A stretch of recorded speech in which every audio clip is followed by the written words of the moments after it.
than present because I was quite rushed. Today's vowel of the week is... Oh, it's been 20 minutes. Today's vowel of the week is schwa.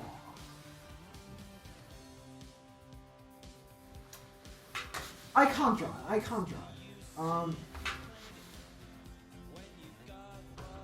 Close enough. Imagine an upside down. Right, that's schwa. That looks horrible.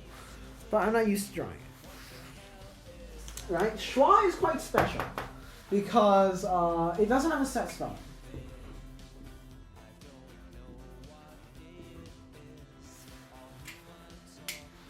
Doesn't have a set spelling. And it is never stressed.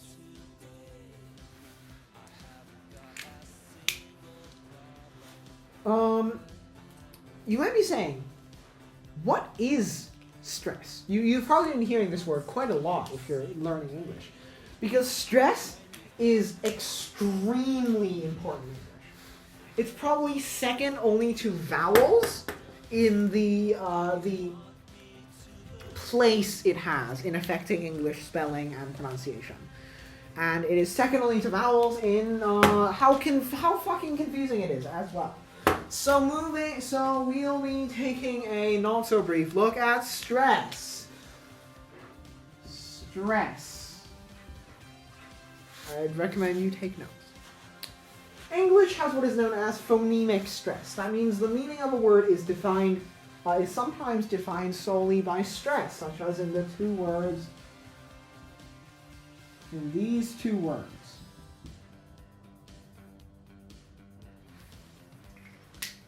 They're spelled the same, yeah, that's the point. This is a noun and this is a verb. This is increase, as in the company has seen an increase in profits last year, and increase, as in we have helped the company increase its profits last year.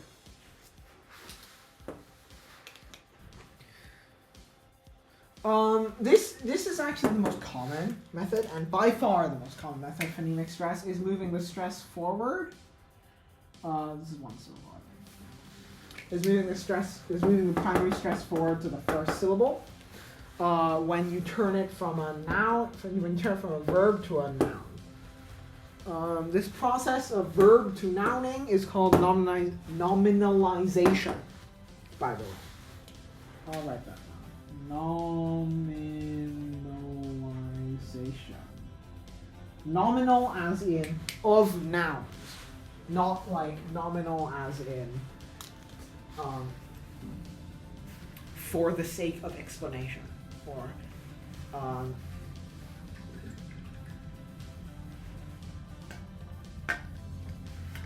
something similar to typically.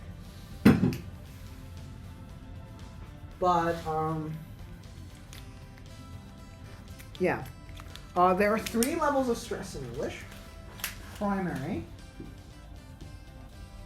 which is number 1. Secondary, which is 2.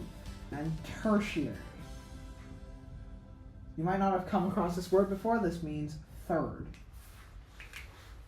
Right?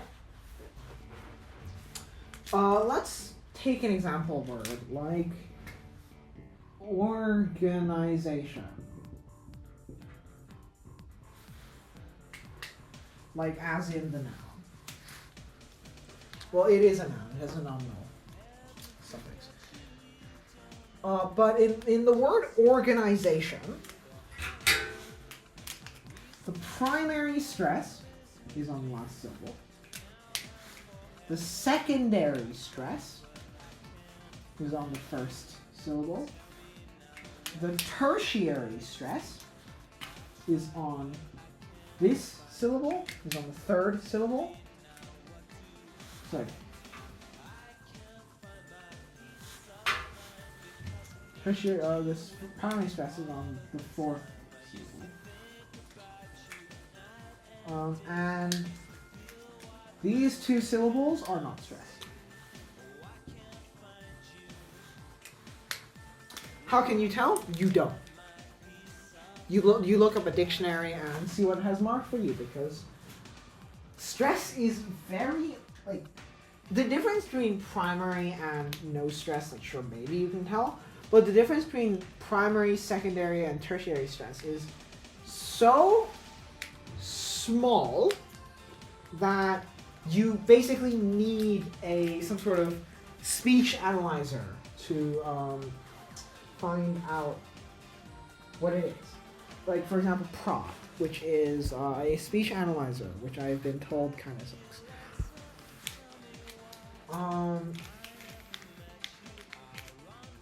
Yeah, there can only be one primary stress in the word, and that's the most stressed syllable. There generally can only be one secondary stress in a word, and it is it's another stressed syllable that's not as stressed as the primary. And there is also tertiary stress, which is not really stress, but more so non-reduction, which holds up in some models. Now, some people like to include it, some people like to say, break the rule I like to have, that reduced vowels are always no stress. There is a whole academic and scholarly debate about that, but I will just assume tertiary is no stress, because this gives me a nice rule to work with, which is unstressed syllables always have reduced vowels.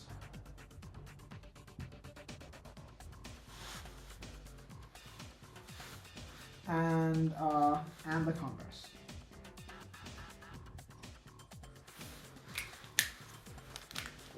Right? What does this mean? In typical, I should say, in typical English, conventional English speech, such as General American, Australian English, British English, and I think South African English, I'm not quite sure. In typical speech, reduced vowels are never stressed. And unstressed syllables always have reduced vowels. Well, what does it mean if schwa is never stressed? If schwa is never stressed, and unstressed syllables always have reduced vowels, and that means schwa is a reduced vowel. Only. What does it mean, being a reduced vowel? Well, it means you have no set spelling. It means the reduced vowel is just whatever vowel it used. By the way, a reduction, I realize I never actually properly explained this, but a reduction of vowel quality is when something, when some normal vowel, this is normally pronounced like get, this should normally be pronounced like ga, right? But obviously you don't say organization. You say orga. Go. That's what we mean by reduced. Which is when there's no stress, the normal vowel gets masked by one of these vowels. And this is part of why English spelling is so difficult. And people say, oh, it's never consistent. But no, it really is quite consistent. If you add the model of lax, tense, heavy, and tense R vowels, along with these rules, English spelling should become far more consistent. Like 99% of words should be pronounced how you expect them to, and 99% of words should be spelled how you expect them to. It's like, obviously there are rules, right?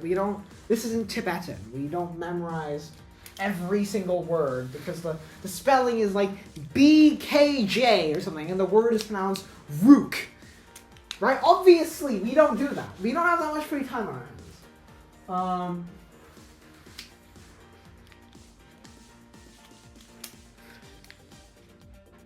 But yeah.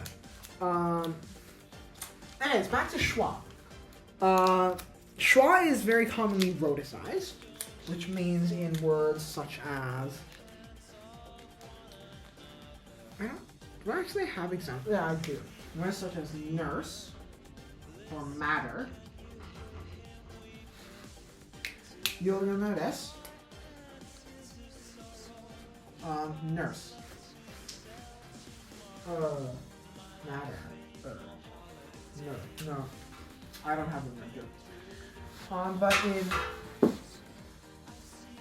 in words of like in a word like matter, this is the primary stress. It's very clear, right? This is the primary stress, and so this is reduced. So this turns into a rhoticized form of schwa, which is represented as an upside down E with like a thing attached to it. Right? And not to get too technical, but this is technically a separate vowel. But I find it really cool because there are two dimensions of vowel space in English. Right? There are two dimensions, which is frontness, and there are three dimensions actually. There's frontness, highness, I suppose conventionally height, and there's also roundness, which is binary. And then you have this guy.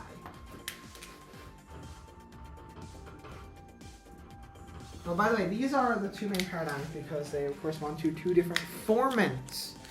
I actually don't know which one's F1 and F2, but they correspond to two different formats. You don't need to know any of this, but I think it's just pretty cool. They correspond to two different formats, and roundedness is just how round your mouth is. It affects airflow, but this guy is low on formant 3. So it's literally on a completely separate dimension than every other vowel, including base schwa, which I think is really, really cool. But yeah, it can be spelled literally any way you want, with A, E, I, O, U, all equally as common, because stress does not discriminate. Yeah, and the syllabic consonants I mentioned earlier are also a result of reduction. Right, in words such as bottle,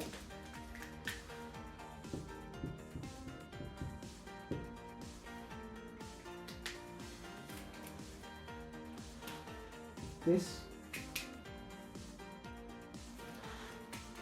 is the primary stress, and this is on stress.